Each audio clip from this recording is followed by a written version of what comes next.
Hey, it's me again, Rotation Salesman Dato. How many times do we have to teach you this lesson, old man? You might have seen my clip on Twitter hitting 8 million on The Witness in Act 1.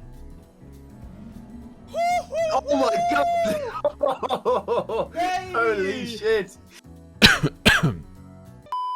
Enough stalling. Here's how this video is structured. First, I'm gonna show you the 2 loadouts for The Witness. Then, I'm gonna break down the rotation. And at the end, I'm gonna give you some important details you have to know. Like, for example, you gotta make sure you have the same weapons equipped before swapping to your damage loadout, or you're gonna lose all your reserve. For the build, I am running as usual 2 loadouts, one for running and one for DPS. Let me show you the running setup first. Obviously, weapon wise, we are using Still Hunt and Heathen. On the Heathen, we are running auto-loading holster with elemental honing.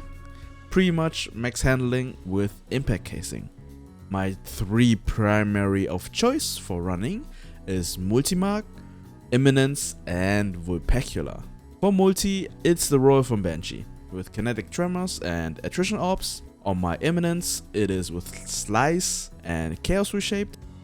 And my beloved Banshee Vulpecula roll with Shoot to Loot and Explosive Payload. Going over the armor, we are using the new Radiant Dance Machines. With the new rework perk, the Dance, which reads, moderately increases airborne effectiveness and hipfire mobility, range and accuracy for weapons that use primary ammo. The important part now, final blows with primary ammo weapons return dodge energy, which can overflow to create additional charges when full. Here's a more detailed breakdown of it. TLDR, killing 3 red bars equals 1 dodge charge, or anything that is not a red bar is also 1 dodge charge, stacking up to 3 charges. By the way, shout out to the Destiny Data Compendium, such an amazing workpiece. It's linked below if you want to check it out. Moving to the subclass and fragments, we are using the Prismatic Hunter with Golden Gun. For the abilities, we have Radiant Dodge, Smoke Bomb and Magnetic Nade. We need those for the DPS setup later. The aspects, Ascension gives us Amplified, proccing our dodge, and jolts targets around us. Threaded Spectre spawns a clone on dodge, which distracts all nearby combatants.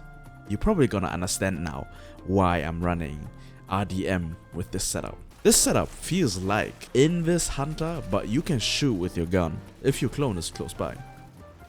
For the fragments, we are running Dominance to debuff with our Void Nade, Dawn to get Radiant on our Smoke Bomb hit, Hope so our Radiant Dodge charges faster, Courage combining with Solitude to buff our Golden Gun and abilities by 10%, and lastly Command to reload our Still Hunt.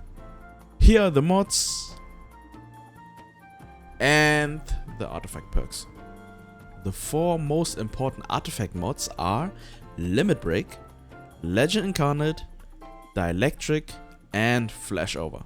And you don't need to comment, hello? No dim link? I got you. It is linked below. Surely you got your boy with a subscribe, right? For the DPS loadout, there are only a few changes. For the weapons, I'm definitely running Vulpecula for the ammo grabbing part, but there are no changes for Still Hunt and Heathen.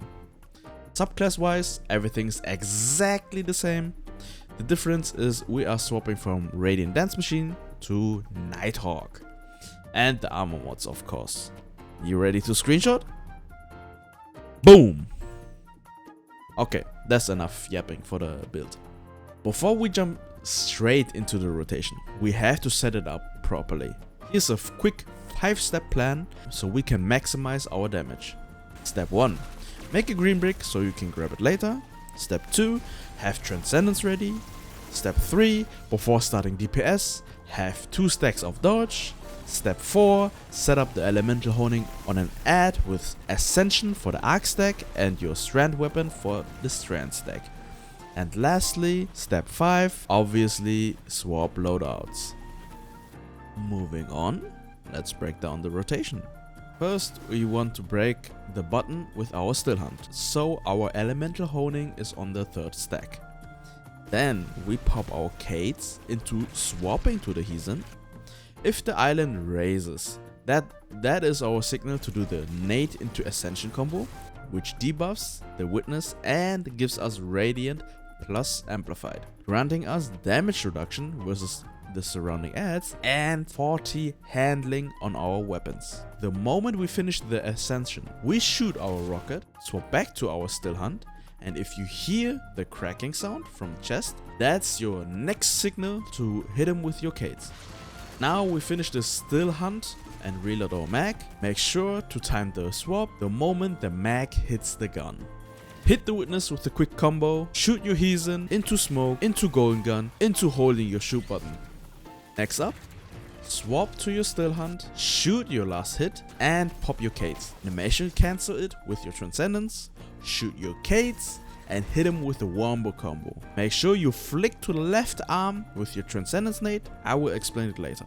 After you hit him with the Wombo combo, swap to your rocket and dump your 2 shots. We return to our still hunt again and start stacking our Kates. While we shoot with our still hunt, Facet of Command should proc now, and which reloads our still hunt. Pop your Kates, shoot him and hit him again with the Wombo combo. That's pretty much the whole cycle with Transcendence. Shoot the Kate, into Wombo combo, into rocket, into stacking Kate again. For the last bit, after you hit him with a Kate, throw your nade and grab some ammo with your shoot to loot weapon. Stack your still hunt until you have Kate again, animation cancel it with your radiant dodge, and that should be 8 million damage right there.